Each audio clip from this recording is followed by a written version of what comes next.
There's a certain kind of silence in a narcissistic relationship that doesn't feel peaceful at all. It isn't the gentle, comforting quiet of two souls at ease together. It's a dense, unsettling silence, the kind filled with everything left unsaid. It lingers in the dim light of early mornings, in work trips that don't quite make sense, in browser tabs that disappear. The second you enter the room, you noticed it not because you're paranoid, but because you are perceptive, intuitive, and deeply aware. It's that odd sensation of lying beside a warm body while the mind next to you feels distant, hidden somewhere out of reach, an emotional underworld you're never invited into. Maybe in the beginning, the chemistry felt almost otherworldly. The passion burned intensely, swept you away, made you feel special, and then suddenly, without warning, that fire turned cold. Touch became routine. Intimacy felt less like connection, yeah, and more like you were part of a scene that wasn't truly about you. Or perhaps you recognize another version of this experience. The partner who constantly speaks about morals, who criticizes others' flaws, who appears devoted and upright in public, someone who seems like a symbol of tradition, yet carries a weight in their eyes that doesn't match the image they present. Mhm. Their words sound virtuous, but something about their energy feels off. Here's the harsh truth. Many are afraid to say out loud, the narcissistic personality almost always depends on a double life. This double life isn't accidental. It isn't just a moment of weakness. It's built into how this mindset operates. For the narcissist, sexuality isn't mainly about closeness, tenderness, or genuine exchange. It's about control, validation, and maintaining a sense of supply. They use it the way an addict uses a substance to fill emptiness, to create intensity, to gain control, and to keep that cycle going. A parallel reality begins to form, a hidden psychological space, a secret world where desires, behaviors, and interactions exist, right, that would destroy the carefully crafted image shown to others. This goes beyond simple infidelity. That word doesn't fully capture what you've experienced. We're stepping into that hidden space to understand the structure of narcissistic sexuality, how it works, why intimacy with you may have faded as commitment deepened, and what has truly been happening behind closed doors. This perspective may change the story you've been telling yourself about your relationship and begin to lift a burden of guilt that was never yours to carry. To understand this dual sexual existence, we need to examine three key pillars that support it. The first is compartmentalization. A healthy mind seeks integration. You naturally want to feel desire for someone you respect. You want intimacy with someone you trust, admire, and feel safe with. For you, desire and emotional closeness often grow together. The deeper you know someone, the more your heart and body respond. But for the narcissist, intimacy feels threatening. It requires honesty. It calls for vulnerability. And in that mindset, vulnerability is seen as weakness rather than strength. So they divide their inner world into strict, separate compartments. In psychology, this is sometimes described as a saint-sinner split, and it can appear in any gender. It works like this.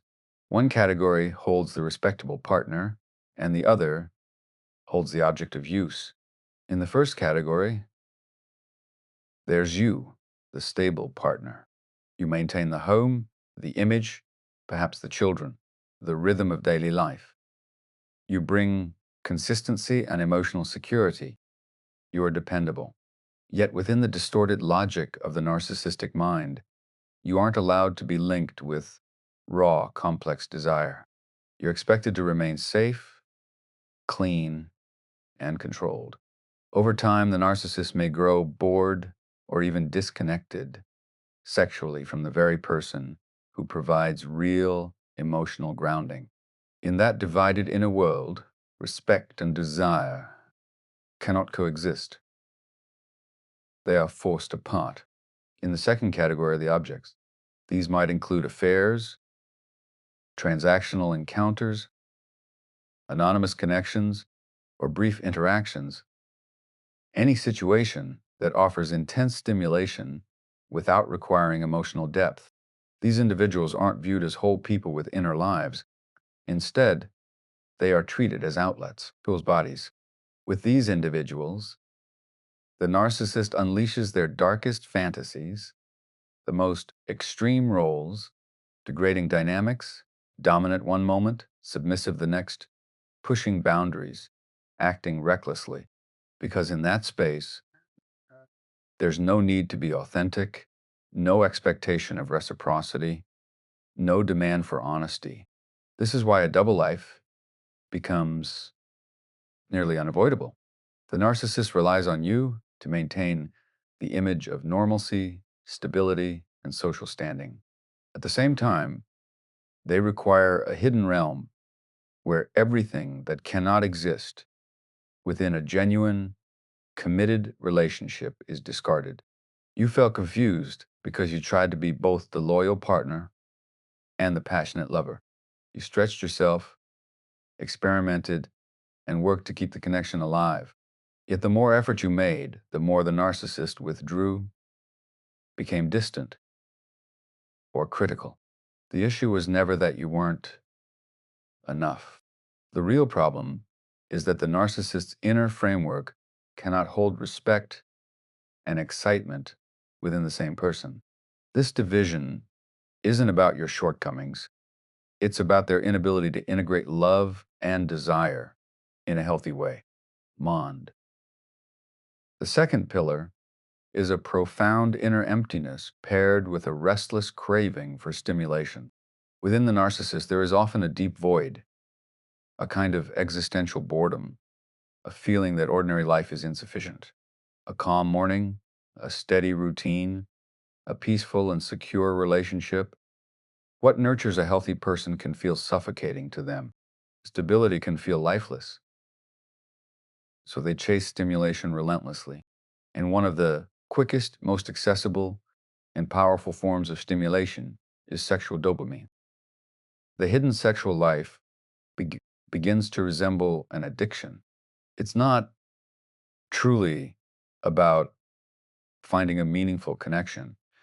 It's about chasing the next rush, the next novelty, the next fantasy, the next forbidden experience. Excessive pornography, messaging strangers, voyeuristic tendencies, compulsive encounters. These behaviors aren't driven by a desire for deep connection, but by novelty, variety, and escalation. The brain becomes dependent on the high of something new. Your presence, over time, becomes familiar. Your body, your scent, your voice, no matter how meaningful, become known. And a mind addicted to novelty begins to reject what is familiar, not because it lacks value, but because it no longer produces the same surge of stimulation. So the narcissist seeks increasingly intense experiences, more explicit material, more extreme scenarios, riskier behaviors, meeting someone briefly during the day, exchanging secret messages while sitting beside you, appearing present while living a hidden reality. The thrill comes not only from release, but from the danger of breaking rules and not being caught, making for feeling alive. Many partners later discover, with shock, histories filled with explicit sites, hidden conversations, or content that becomes progressively more extreme or disturbing. Like any addiction, tolerance increases. What once satisfied no longer works, and the mind demands more.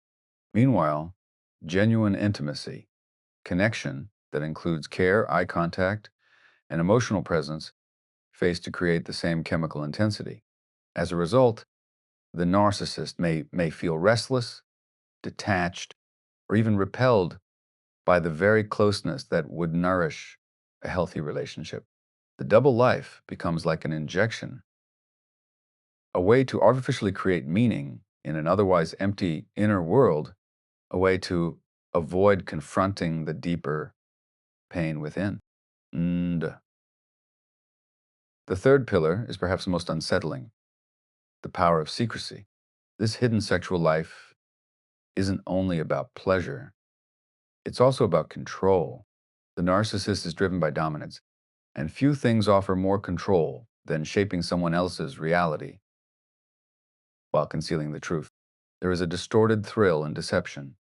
Picture this: they walk through the door after engaging in something hidden. They greet you warmly, ask about your day, everything appearing normal on the surface. But internally, vivid memories from earlier replay in their mind. And beneath it all, there's an unspoken thought: you don't know what I know. I control what's real here. That secret becomes a form of power. Every concealed message, every anonymous chats, every payment made for sex is not just a private indulgence. It becomes an unseen insult, a quiet form of devaluation you may not even realize you're enduring. It's the narcissist silently asserting, I can do as I please, and you'll still be here holding everything together. Sometimes they even leave subtle traces behind: a receipt that slips into view, a phone left open a moment too long, a notification appearing where you can't help but notice. Part of them wants you to suspect, not to confess, but to watch you unravel. You begin to question. They deny, distort, ridicule, and accuse you of being irrational, jealous, or insecure. That entire cycle, your confusion, your pain, your desperate search for clarity, feeds their ego. Your suffering becomes proof of their influence. Look how much power I have. Look how deeply I can affect this person. In that hidden world, people are reduced to inventory: bodies without depth, names in a list, disposable objects to be used and discarded. There's no need to care about anyone's story, struggles, or emotions. No need to remember what matters to them. Just me. Meanwhile, at home, you are treated as something fixed and reliable, a constant resource, the dependable caregiver, the one who maintains the image and stability. You, too, stop being seen as a full human being. In this distorted system, every person is reduced to their function. What can you provide? That becomes the only measure.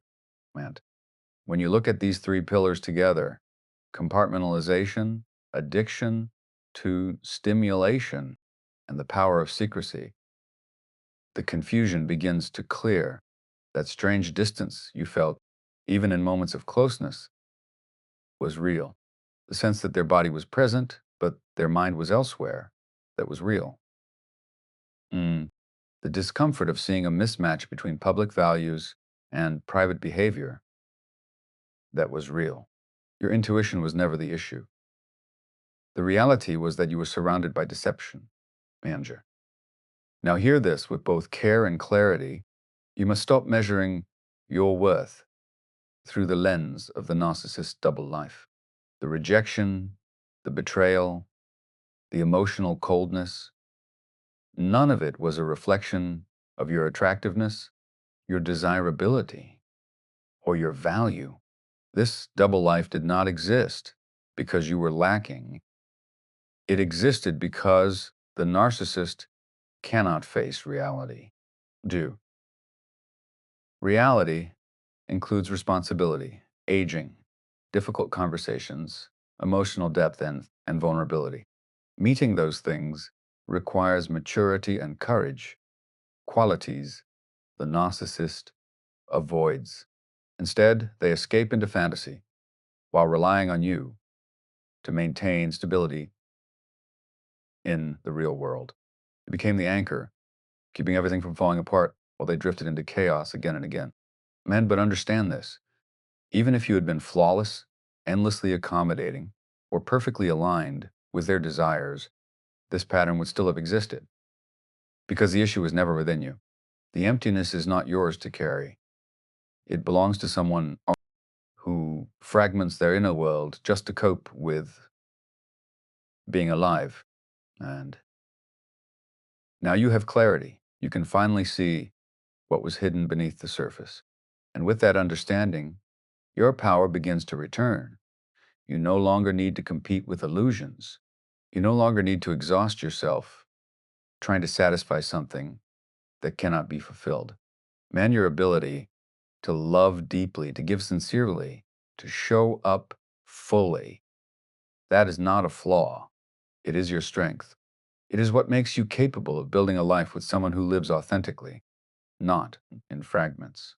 Someone who doesn't rely on secrecy to feel alive. Mind, you are allowed to step out of the role you were placed in. The unpaid therapist, the silent supporter, the keeper of someone else's image. You are allowed to move toward a life where your presence doesn't just maintain appearances, but truly matters.